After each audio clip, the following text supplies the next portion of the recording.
welcome to my channel. So on today's video we are going to talk about, it's story time, of course, it's story time.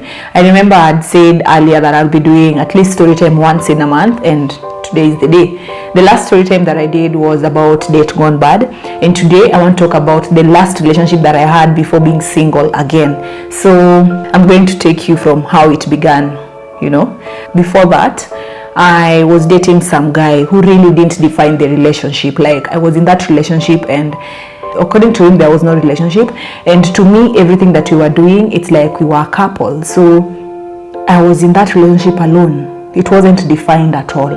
So after that one ended, because I was so heartbroken, like I was left so heartbroken. In fact, I remember doing a dance in our church about, please God, make me invisible. If it's my face, my smile, my what, if that's what these men are going to see and then come into my life and then leave me heartbroken like this, please just make me invisible. I didn't want to be seen at that particular time, and I stayed single for I think 4 years before meeting now the last guy that I dated. So this is where the story begins.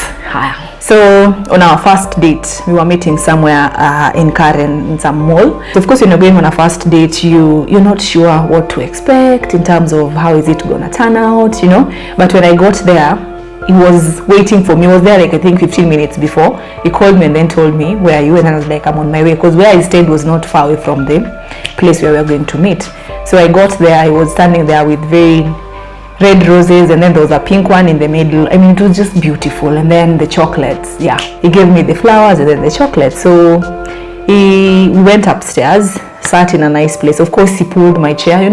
When you've been single, you're not used to having men pulling chairs for you. So he pulled my chair and then I sat. He was just looking so good, smelling so good. It was very nice. The beards were well kept, and is it well groomed? Yeah, but the beards were well groomed.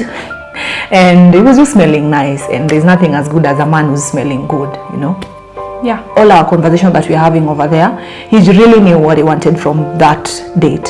So he kept on talking, telling me about himself, because I was telling about myself. And where I was I was just like, oh God, thank you so much for bringing this guy in my life. And he looked like the one, like he just, from the word go, I just knew this one.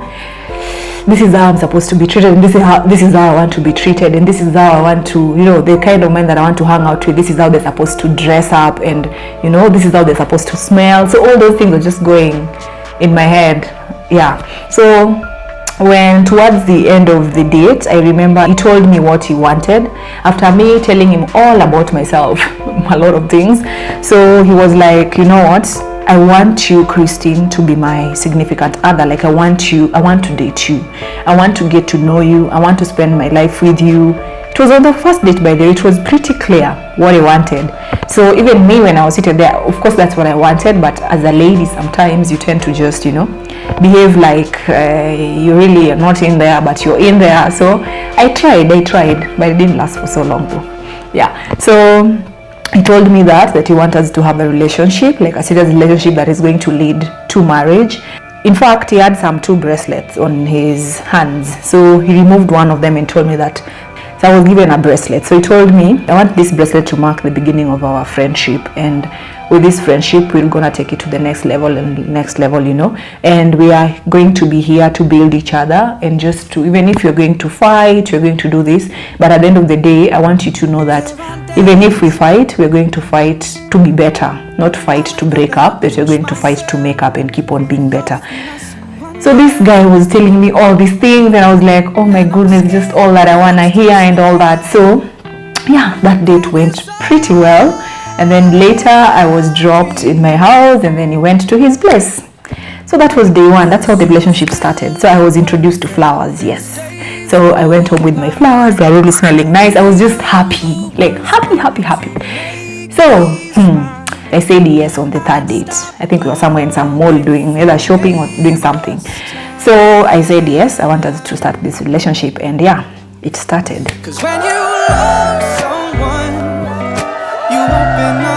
This guy was just amazing, and having that relationship with him just taught me so much in terms of when you're a woman, you're supposed to let a man be a man, And the fact that I'd been single for quite some time, I had to learn how to let go of some things. Like when you live alone and then you're used to being alone, there are things that you just fix. When you go for shopping, you'll pick the big bags and carry them and take them to the car and all that. But this guy taught me how to pick the less heavy bags and leave the huge ones for him. So every time I could just go and try and pick that stuff myself, was like, no babe, let me do it for you. So he used to just go and open the door for me, do everything for me, you know. So I got used to it, and I had to just learn how to let a man be a man in my life. Hey, and the good thing about him again, all our dates, like you see when sometimes you're going on a date and you're going with a man somewhere, they're like, pick the place. When you're meeting, he'll be like, okay, so today we've tried this, so what do you think we can try next time? So let's choose. Then you go through restaurants together and then say, okay, let's try this one. Okay, and then he goes like, what do you think people wear when they go to such place? So he was someone who was very fashionable, and when you're going to a place, he could just ask me. In fact, I remember on our 6th month anniversary, he called me, he was working, and then he called me when I was still in the office and then told me, so today I'm coming to pick you up, and please tell me what you're going to wear so that I can figure out what I'm going to wear. Then I was like, babe, you're already at work, so you just come from work straight to my place. So he told me I'm wearing this and this, so pick something close to that. Yes, we were couple goals, like we used to wear matchy stuff, not too matchy but very, you know, in a nice way. Anyway, I'm fast forwarding this story, let me take you back a little bit. So in the beginning of our dates, I was waiting for him to, you know, stop calling, stop texting, stop treating me the way he was treating me, but this guy didn't stop. On the 4th month, on the 5th month, he didn't stop on doing these things. He kept on being better and better and better, and he kept on raising the standards of the man that if we are not going to make it together, he raised the standards so high for the next man who's gonna come into my life. And I remember there's a time we used to go for groceries shopping together. I remember it was really raining in Nairobi, and I left my place with boots. I was wearing some brown boots. Do you know, when I met him, like, this was like, hey, how comes you didn't tell me that today is the boots day? Like, you're going to wear boots. Can you imagine?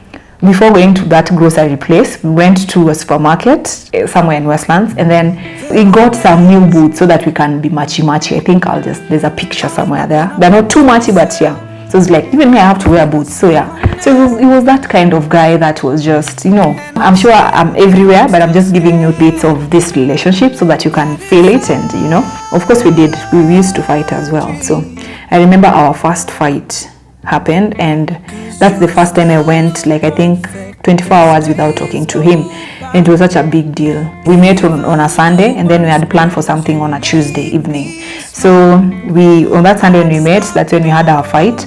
So on Monday passed without us talking. So on Tuesday he called me and was like, okay, so I'll be meeting you at this particular place. I was like, oh, okay. So we were fighting, so we were really mad at each other. So what happened? And he told me, forget about those stuff, I mean, like, we'll sort it out when we meet. So yeah, so that's how we used to brush our fightings. I know people are supposed to solve their issues, like when you fight with a guy or when you fight in your relationship, you're supposed to sit down and discuss it. Yes, but somehow things just used to disappear the moment we see each other. I don't know if that's wrong in a relationship, but the moment we just see each other after like a day, we forgive each other and, you know, we start afresh. Because I don't understand why, maybe this is just me, but I don't understand why I will be in a relationship with someone and go mad for a week without talking to them. If I seriously love this particular person, I don't think I'll keep it for that long. So that is what used to happen in a relationship with this guy. Like, we will fight, but at the end of the day, we were supposed to fight and build each other and make up, and you know, so that is how it used to happen. 6 months, yes, I'm back to the 6th month. So he came, picked me up later in the evening. Of course, there was traffic, so he came a bit late. So when he picked me up, we were supposed to go to have a date somewhere close to my place again, because it was after we used to fight during the 6th month. By the way, guys, we used to fight so much. So he took me to the first place where we met on our 6th month anniversary, and then he told me, I'm bringing you back here because you've been fighting lately, but I want you, this is where we started, so I want you to just sit back and just reflect on when the day we left here, what were you expecting and all that. So it felt so good, it was very romantic, and all this time when we were meeting there were flowers, by the way, so I had flowers again. So after we finished talking in the restaurant where we first met, now we went to a place, different location where we had our dinner. So I remember him telling me how he's lucky to have me. Of course, I was very lucky to have him as well, and how we've been fighting lately is very sorry, and blah blah blah, just a lot of things. Just that because we are new people who are raised differently, of course we can't just click like this, without fight. So it's a process of just getting to know each other. So it will get better with time, and he wasn't expecting them to stop then, but he was just saying that it's gonna be better. So he kept on assuring me that everything is gonna be better and all that. And I remember, by the way, when I met him, I'd just started the Urge Beauty Parlor. So by that time, there was so much that was going on in that shop, and he wanted to partner with me, but I said no, because I wanted it to be just my baby, just mine alone. So despite me saying that to him, but he was very supportive. Like, he used to just listen to me. In fact, there are times we could just sit down with him and calculate the numbers and see. He would advise me how to manage my employees and just one or two or three things. So he was he was the ideal man that I really, really wanted in my life, and I'd love with all my heart and soul. I can see it in your eyes as I'm stumbling home. I don't want to be emotional. You're living with a man that you no longer know. 7 months passed, 8 months passed, but I used to travel a lot, like go to another country for work and then come back, maybe for 3 days, come back, 1 week, come back. Yeah, it is that kind of person who, wherever he goes, he could just come back with a gift. Of course, I love gifts, guys. I think by now you know. Then I remember on our first year, like celebrating the first anniversary, we had gone for a trip in US, and it was supposed to be there for 2 weeks. So I think on the second week, he called me and told me that it's something that just happened during their meeting, and I was with my friend called Dina in my house. I remember that time, it was at night. And then he told me that he was going to be transferred to a different country, different continent, and which means, because by that time he was trying to get his papers of getting a permanent residency in Kenya. It was because he really loved Nairobi, and he really wanted to stay here. So he was in the process of starting to get those papers. So when he told me that, I felt so sad. Like, I felt, after finishing that conversation with him, he told me we'll speak about it more when I come. So he told me that it was around, I think, February, and I asked, like, when now are you supposed to leave, like completely leave? And then he told me around April. So I was like, oh wow, that's very soon. I was like, but you know what, when I come back, we leave, like, there's no tomorrow. So he was telling me all these things, and I was just there sad and feeling sorry for myself. And so once we finished the conversation, I just told my friend Dina that I don't know if this relationship is going to work, because Day is leaving, like, he's going to leave the country and move to another continent, and I don't know how long. I don't know if they're gonna send him back here again. Like, my heart was crashing at that particular time. If you've ever been heartbroken, I'm sure you know matters for heart, they're just too painful. So I was really, really feeling bad. So anyway, Dina left. I cried. I think I cried that night. I really, really did cry. And this future that I was seeing that us guys were going to have together was going to crash. So maybe, so yes, so it came back to Kenya, and then when he came back, we met, and I remember him telling me that it's still gonna work, like, we're going to communicate. And the sad thing about this particular place that he was going is that you could not even have WhatsApp calls. Like, they banned all those things there, like even Skype and all that. There's nothing that we could do, and we could only communicate through phone conversation. And you know how expensive it is to call across the continent and all that. So I was just like, oh god. So anyway, we focused on just enjoying our last days when he was around. The last week before he left, I remember he came to our office to pick me up. We were going somewhere. So he came with many flowers. Oh my goodness, they are beautiful. So he was someone who was very respectful. Like, he used to respect everyone around him. So I remember he came to work and he was saying hi to my other colleagues. Like, he could just stand and just shake hands like this with them. The next day when I came to the office, one of my colleagues was asking me, where does he hang out from? Like, he wanted to hang out with him so that he can at least learn more. This is a guy he could learn more how to treat women, because he was doing badly at that particular time. So I remember we left with him that day. we went to his place, and then we cooked. Like, there was just so much, there was everything. And then we did some dances. I love dancing, he loved dancing too. Like, he didn't really know how to dance, but I used to teach him how to dance so he could move. So it was just fun, like, just, you know, just thinking of where we've come from. In fact, there's some videos that we recorded, I think, that day, and thank God for Google Plus, is it Google Drive or something like that. These images are usually stored somewhere. So like, even the ones I'm showing you are things that I retrieved from back then. But yeah, I think it's time to let them go. We danced that night, and then the next day I went to work. That's the day that now he was leaving the country. So he was leaving when I was still at work, so I could not leave somehow. But I wish I could just ask for permission, but I didn't. So anyway, that happened like that. So he left the country, and yeah, so we kept on communicating. We really tried communicating. 3 months, 5 months, we kept on communicating and just talking to each other. We were willing to give it a try on this long distance relationship, and yeah, I was one person who really loved his job so much. And sometimes people tell me, how comes you didn't move with him? I was very passionate about my career. He was very passionate about his career as well. And one of the things that attracted me to this particular guy is the way he loved his job and the way he used to just go for what he wanted. The same thing that attracted him to me is the same thing, like now, the way I love going for what I want and doing my businesses and all that. So I had my baby, like my shop was there and his job was there. So there's no way I could just drop this and go and all that, you know. So he was supposed to stay there for 6 months and then come back. But after 6 months, they added more, I think 8 months. So he ended up staying there longer. So I just decided, you know what, I think I've tried my best. And I kept on asking him, babe, do you see any hope in this relationship? Do you think one day we're gonna meet and all that? So he kept on assuring me that, yeah, maybe we will, you know. I don't know what's gonna happen, but you know. So I just knew there was nothing, there was no hope in it. So I just had to let go. No matter how much I loved this particular guy, no matter how much we loved each other, no matter how much he loved me, I just had to let it go. And yeah, so I did. But it was such a struggle, like just letting go. And to make things worse, all this time I was receiving flowers from him. I used to remove the petals at some point and then just dry them and put them somewhere nicely, the dry petals. From the day we met to the day he left, all those petals. So I think I stayed with them for like 1 year later.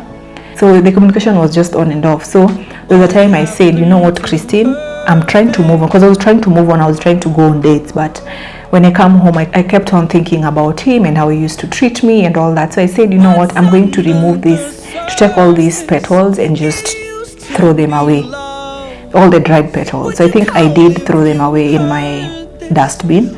And me being stupid, I took pictures, so they were somewhere in my Google Drive. So I think I saw them, I didn't find them, I think I deleted them from even the Google Drive at some point. But yeah, so that was just, when I threw those flowers away, I just cried. Like, I cried my heart out. Like, I didn't know it was going to get to here, because I thought I was going to keep those petals until the day we get babies. I don't know if I was living in a fantasy world, guys, but this story was real, and I had this relationship. Like, it was the best relationship I've ever had since I was born, and it was just amazing how he used to treat me. And yeah, we had to let go. So after I threw the flowers away, he contacted me again later, and he told me that I'm coming to Nairobi. Of course I'm coming to see you. You broke up with me, because of course I had to send him messages and tell him that, you know what, let's just let it go. Let's let it be. Like, let's, you know, everyone to move on with their lives and all that.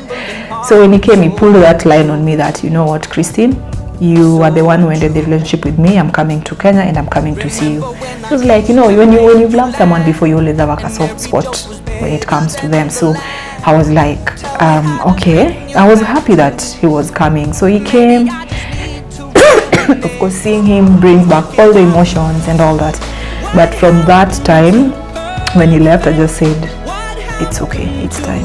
I stopped following him on Instagram. He kept on following me on Instagram. He used to like all my pictures, but recently, this year now, I think he stopped following me on Instagram. And because there's a day I was so emotional. I think after that bad date I had, I went back to check his pictures and I saw he was still following me. And then a week later I went again. He wasn't following me again. These are things that women do, by the way. We do. I don't know if guys do, but we women do, and I can't lie about it. So I do it myself. So I went, and then that's when I decided, you know what, I think it's time to just bring the story to you guys. And that relationship ended like that, and it was the best relationship that I've ever had. I won't lie, guys, like it was one of the best. And the dates that we used to have were very good dates, and yeah, so that's how my petals were destroyed, guys, those beautiful petals. So I do write, guys, and I wrote about this story on my blog. So if you want to read and even get the full version of this story, you can just check on my description box. Thank you so much for watching, guys. If you haven't subscribed if you haven't subscribed to my channel, kindly do. If you like this particular video, thumbs up. Until next time, you're living with a man you no longer know. You forgot to smile.